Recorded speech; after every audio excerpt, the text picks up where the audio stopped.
This is Matthew Cratter from Trade University, and today I want to talk about the coming inflation disaster. Everyone's been watching prices move up over the last 12 to 18 months very sharply. The proverbial price of lumber, the price of everything at Home Depot, price of restaurants, groceries, the price of housing, etc., etc. In spite of this, there's a lot of talk about how this is just transitory, meaning this inflation is just here for a short period of time and then it is going to disappear. As I'm going to argue in this video, inflation is anything but transitory. It's very real, and it's now embedding itself in wages. We have wage inflation, and this is very important. A lot of people forget to look at this as something in the pipeline that can lead to a more inflationary mindset. In particular, this headline from the Washington Post caught my eye about how, for the first time, average pay for supermarket and restaurant workers tops $15 an hour. Now, I'm not arguing that this is a bad thing. There has not been a significant cost of living adjustment for the working class and even the middle class or the lower middle class since the early 70s. Wages have not kept up with inflation. So I'm not making a moral judgment here or a political judgment. I'm just observing what exactly is happening and how the inflationary mindset is beginning to take hold. Wage inflation is definitely here. If you're finding this video helpful so far, I'd encourage you to hit that subscribe and like button. Also share this video with a few friends, especially those friends who don't think that there's any inflation. There's a survey by salary.com recently that found that 62% of organizations in the U.S. planned to increase base salaries of existing and future employees within the next 6 months. This is a really significant number.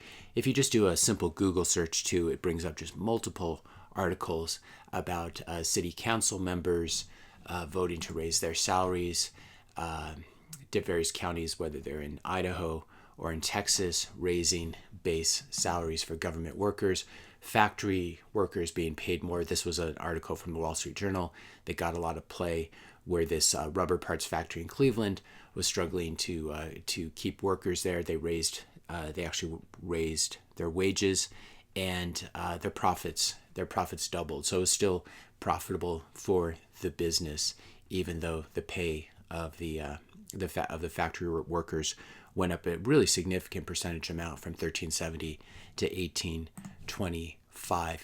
There's a executive order that was issued by President Biden saying that federal contractors will need to increase their minimum wage from $10.95 to $15 by January 30th of 2022. So early next year, all federal agencies must incorporate these new minimum wage guidelines into all new contracts, etc.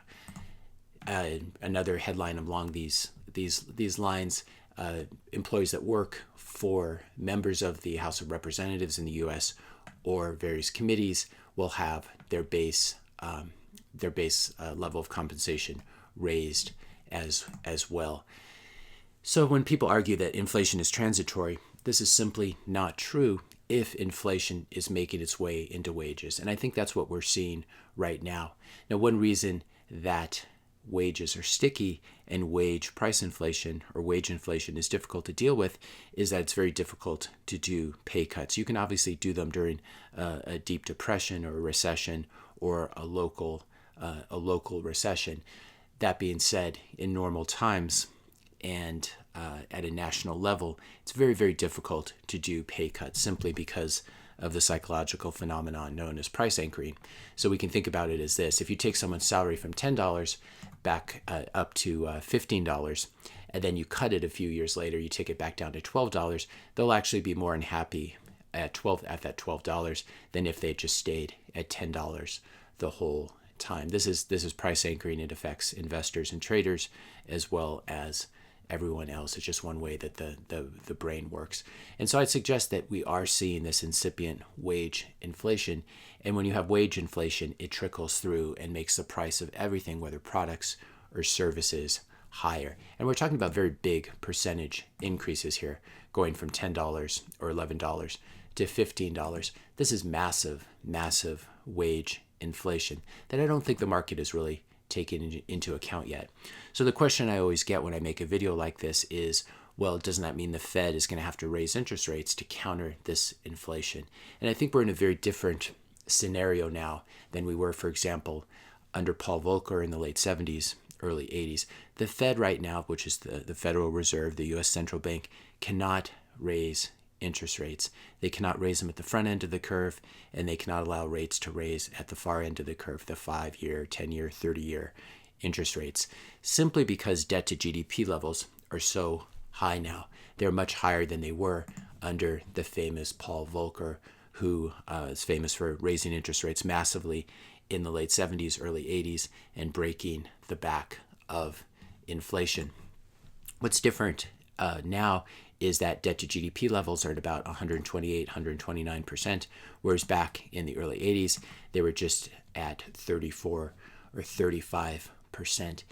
This is a very different situation, simply because if you raise interest rates a lot of bad things would happen right now, because the system is so levered. It's levered at the federal level, the corporate level, the bank level, and the personal balance sheet level. Just the interest on the debt right now for the federal government, and this isn't for local governments or anything like that, and it also doesn't include off-balance sheet liabilities for the U.S. federal government, it's at 400 billion annually, and this is with interest rates being very, very low. You can imagine what would happen if these government bonds are financed at much higher interest rates, and the government has to pay, call it 4 or 5 times as much interest. This would be completely devastating. Here's a chart of the total public debt that we were just talking about as a percentage of GDP. We can see how different it is now that in the 1980s, we were not at the end of the long-term debt cycle.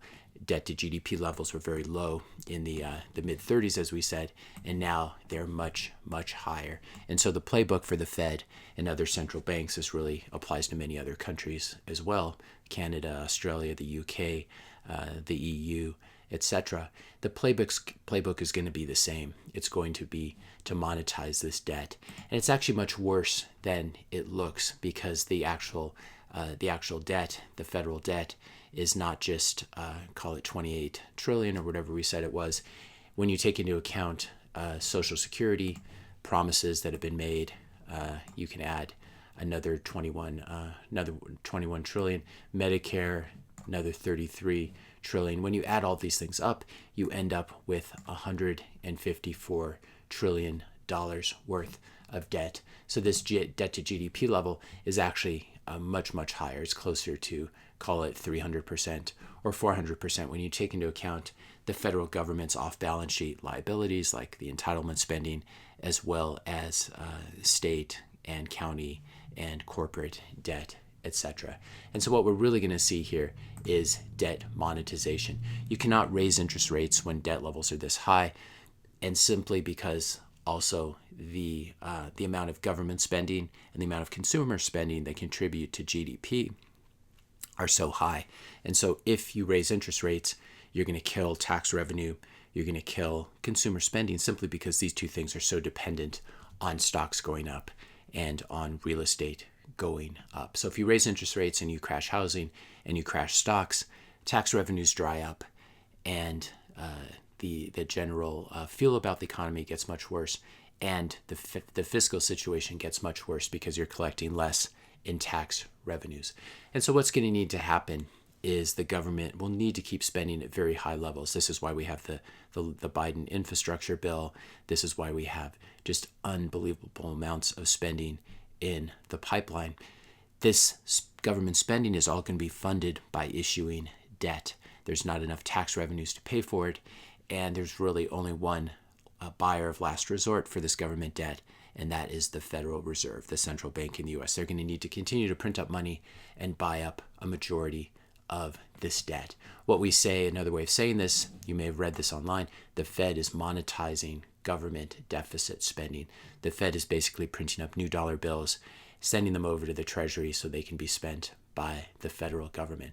And so we're really at a very different point in time. We've never had a situation like this in any of our lifetimes, unless you're, call it 110 or 100 years old. This is not 1981 when we had Paul Volcker raising rates. It's not the early 2000s when we had Greenspan raising rates. It's not 2011 raising rates after the or trying to raise rates after the Great Recession. This is the fourth turning. This is the end of the long-term debt cycle. And there's only one way it can end. We cannot have austerity. We cannot cut government spending simply because the whole house of cards will come down. The only way out is massive money printing and massive fiat currency depreciation, which is a fancy way of saying that your dollars or your euros or your yen are going to buy a lot less in terms of real goods and services. There's going to be massive currency depreciation in this decade of the 2020s. This is why it's so important to have Bitcoin. This is why I think Bitcoin should be a core part of everyone's portfolio.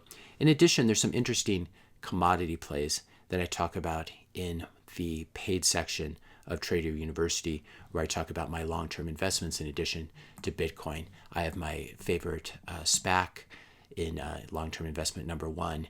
I also have a very interesting options play that it can be used on Bitcoin, as well as what's really relevant here is this inflation hedge that I think is very powerful. Long-term investment number two.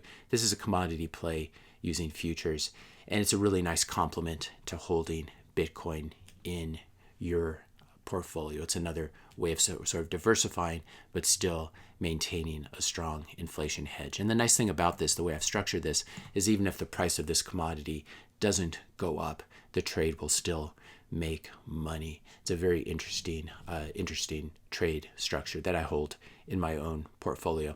If you join Trader University Premium, you'll also get access to all of my courses. You'll get access to my flagship course, Learn to Trade Stocks Like a Pro, where I really take you from being a beginner to an advanced trader. My day trading course, my course on momentum stocks, really an advanced course, as well as my weekly list of favorite momentum stocks, which I share a partial version of this on YouTube. But if you want the full list of what I'm trading and investing in, you'll definitely enjoy that section. How to make money with IPOs, how to structure your momentum trades using options, all of these things, futures trading, they're all covered at Trader University. So if this is something that interests you, you should click on the link in the description notes below. It will take you to this page, and you'll be able to click on any of these boxes. It'll show you the complete list of lectures and what's included. Access to Trader University gives you unlimited access to all these courses, my list of long-term investments, and my list of momentum stocks. So click on that link in the description notes below. You can browse through the courses and lectures here. And if this is something that looks interesting to you, you can scroll all the way to the bottom and click right here where it says Get It Now. That will take you to the checkout page. And because you've listened to this entire video, I want to give you a special coupon or discount code. So if you scroll down here and click where it says Have a Coupon Code and type in YT, capital YT as in YouTube, 99. Normally access to everything is just $125 for 30 days. But if you use the special coupon code, it will take $26 off. You just click update and that'll take the price down from $125 a month to $99 a month. Now you can sign up, you can watch everything in the first month and cancel before your subscription renews. That's totally fine. There's no long-term contracts or anything like that.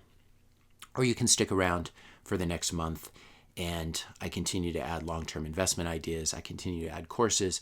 Especially, I'm very proud of my latest course on Bitcoin. It's somewhere listed here, where I really go in depth and teach you everything you need to know about the advanced parts of Bitcoin that I don't cover on my YouTube channel. So if this is something that interests you, click on the link in the description notes below, check it out, and when you're a Trader University Premium subscriber, if there's anything that's missing from the site, if you'd like me to make a course about a topic of your choosing, I will make one. You just request it, I'll make it, then I'll share it with everyone else on the site. And this way I hope to make Trader University Premium really the best resource on the internet for new traders and new investors. It's really what I wish I'd had when I first started with the markets in the mid-1990s. Thanks a lot for watching this video. If you found it helpful, be sure to hit that subscribe and like button. Hit the notification bell if you want to be notified when I publish my next video. And let me know your questions and comments in the comment section below. Thanks a lot for watching, and I'll see you in the next video.